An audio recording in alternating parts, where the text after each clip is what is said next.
ഇന്നത്തെ പോലെ ഒരു മഴ ഈ വർഷം നമുക്ക് കിട്ടിയിട്ടേ ഇല്ല കേട്ടോ. എന്താ മഴ, പുറത്തേക്ക് ഇറങ്ങാനേ പറ്റണില്ല. അങ്ങനെയുള്ള മഴ കണ്ടുകൊണ്ടിരിക്കുമ്പോൾ നമുക്ക് എന്തെങ്കിലുമൊക്കെ കഴിക്കണം എന്നൊക്കെ അധികം ആൾക്കാർക്കും തോന്നുമല്ലോ അല്ലേ. ചുരുക്കം ചിലർക്ക് അങ്ങനെ തോന്നാതിരിക്കുള്ളൂ കേട്ടോ. അപ്പം അങ്ങനെ ഇരിക്കുന്ന സമയത്താണ് ഞങ്ങൾക്ക് ചെറിയൊരു പൂതി കേട്ടോ.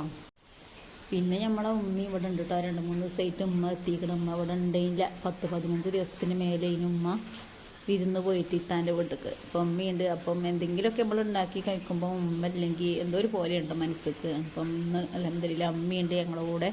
അപ്പോൾ ഞങ്ങളിതാ നല്ല ചൂടുള്ള ചിക്കൻ കറി പത്തിരി ഉണ്ടാക്കി കഴിക്കണം എന്ന് മനസ്സിനൊരു ബോധ്യട്ടോ. അപ്പം ഇന്ന് ഞങ്ങൾ അത് ഉണ്ടാക്കുകയാണ്. അപ്പം ഇന്ന് നമുക്ക് വൈകിട്ടുള്ള സ്പെഷ്യൽ അതാക്കാമെന്നും വിചാരിച്ചു. അപ്പം ഞങ്ങൾ പുറത്തേക്ക് പോയപ്പോൾ വാങ്ങിച്ചത് കേട്ടോ. കുറച്ച് ചിക്കൻ്റെ പാർട്സ് ഉണ്ട്, അതുപോലെ ബീഫിൻ്റെ പാർട്സ്, കുറച്ച് ചിക്കൻ ഇതൊക്കെ ഉണ്ടായിരുന്നു. അപ്പോൾ ഈ ചിക്കൻ കണ്ടപ്പോൾ ഞാൻ പറഞ്ഞു നമുക്കൊന്ന് പത്തിരി ഉണ്ടാക്കാം. അങ്ങനെയാണ് നമ്മളിന്ന് പത്തിരി ഉണ്ടാക്കാനുള്ള പ്ലാൻ ഇട്ടത്. അങ്ങനെ ഇതാ ഞാനും ഉമ്മയും രാത്രി കഴിക്കാല്ലതല്ലേ. അപ്പോൾ അസർ നിസ്കരിച്ചൊരു ഒരു 5 മണിയൊക്കെ ആയപ്പോഴാണ് ഞങ്ങൾ തുടങ്ങിയത് കേട്ടോ. പിന്നെ എനിക്കൊരു കാര്യമാണ്, ഉണ്ടാക്കുമ്പോൾ കുറച്ചൊന്നും ഉണ്ടാക്കൽ അറിയില്ല, കുറച്ച് കൂടുതൽ ഉണ്ടാക്കും കേട്ടോ. പിന്നെ വൈകുന്നേരത്തിന് കുറച്ച് കൂടുതൽ ഉണ്ടാക്കി കഴിഞ്ഞാൽ നമ്മൾ രാവിലേക്കും ചായക്ക് കടിയാവുമല്ലോ എന്ന് വിചാരിച്ചിട്ടോ കേട്ടോ. അതുകൊണ്ടാണ് അങ്ങനെ ഉണ്ടാക്കണം. അല്ലാതെ എനിക്ക് ഒരുപാട് കഴിക്കാൻ വേണ്ടിയിട്ടൊന്നുമല്ല. അപ്പം എപ്പോഴൊന്നും പത്തിരി ഉണ്ടാക്കലും ഇല്ല. അധികം ഉമ്മ ഇവിടെ ഉണ്ടാവില്ല. അങ്ങനെയൊക്കെയുള്ള കാര്യങ്ങളായിരിക്കും. പിന്നെ രാവിലെ സ്കൂൾക്ക് കുട്ടികൾക്ക് സ്കൂളും മദ്രസൊക്കെ ഉണ്ടാകുമ്പം പത്തിരിപ്പണി എടുക്കാൻ ഭയങ്കര ബുദ്ധിമുട്ട് തന്നെയാണ്. സ്കൂളില്ലാത്ത ദിവസങ്ങളിൽ പത്തിരിയൊക്കെ ചുടാൻ ഞാൻ ഒരുങ്ങലുള്ളൂ. പിന്നെ വൈകിട്ടാകുമ്പോൾ മനസ്സമാധാനത്തിന് എടുക്കുകയും ചെയ്യാമല്ലോ. അങ്ങനെ ഞാനിതാ പൊടിയൊക്കെ വാട്ടിക്കൊണ്ടിരിക്കുകയാണ്. പിന്നെ പത്തിരിയൊക്കെ ഉണ്ടാക്കുന്ന സമയത്ത് ഞങ്ങൾ അധികം അടുപ്പ് കത്തിച്ചലാണ്, അല്ലാത്തപ്പോൾ അങ്ങനെ കത്തിക്കലില്ല.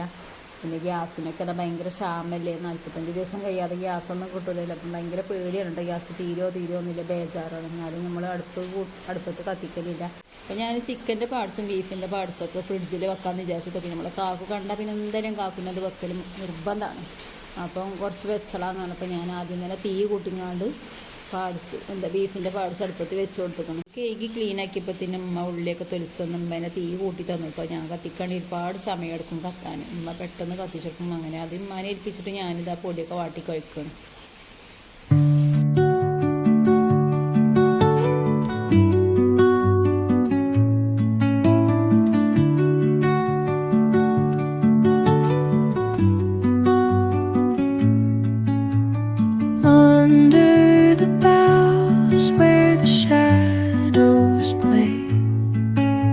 The wind hums songs at the break of day, whispering pines, secrets untold, carrying tales only the forest holds.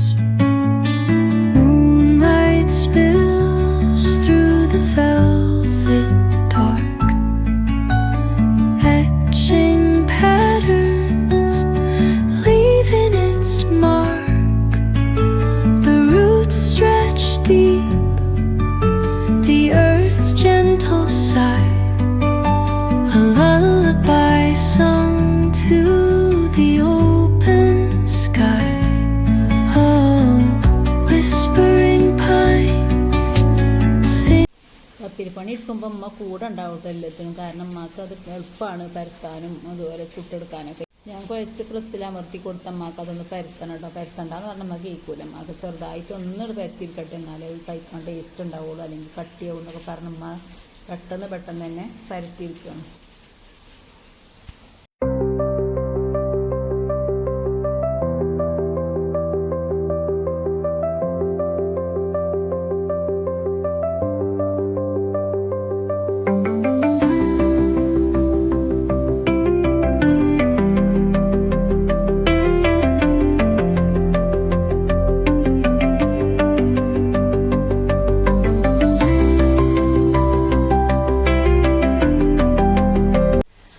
അമർത്തലും കുഴക്കലും പരത്തലൊക്കെ കഴിഞ്ഞപ്പോൾ ഏകദേശം മരുഭാഗം കൊടുത്തിരുന്നു. ഞങ്ങൾ നിസ്കരിച്ചിട്ട് ബാക്കി ചെയ്യാമെന്ന് വിചാരിച്ചു.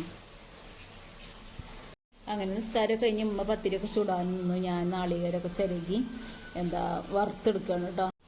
അപ്പോൾ നാളികേരം വറുത്തരച്ചിങ്ങാണ്ടില്ല ചിക്കൻ കറി ആട്ടോ ഉണ്ടാക്കുന്നത്.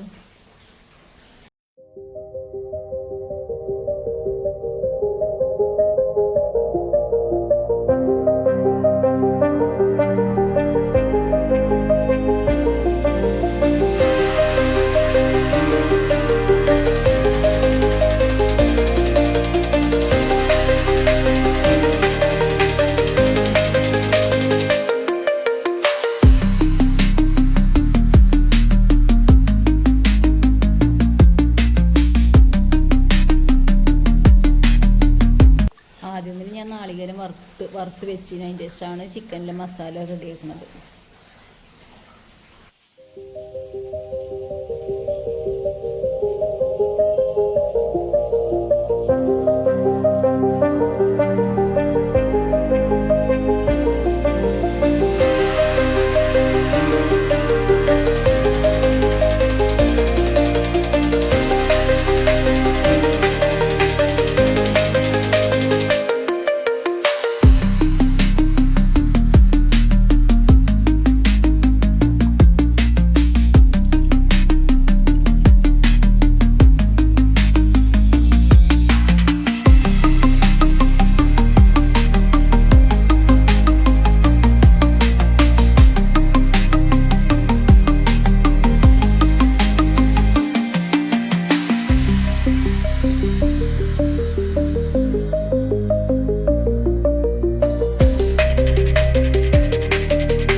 അങ്ങനെ നമ്മുടെ ചിക്കൻ കറിയും പത്തിരിയും ഒക്കെ റെഡി ആയിരിക്കണതോ. അപ്പം ഞങ്ങൾ കഴിച്ചു വരാം.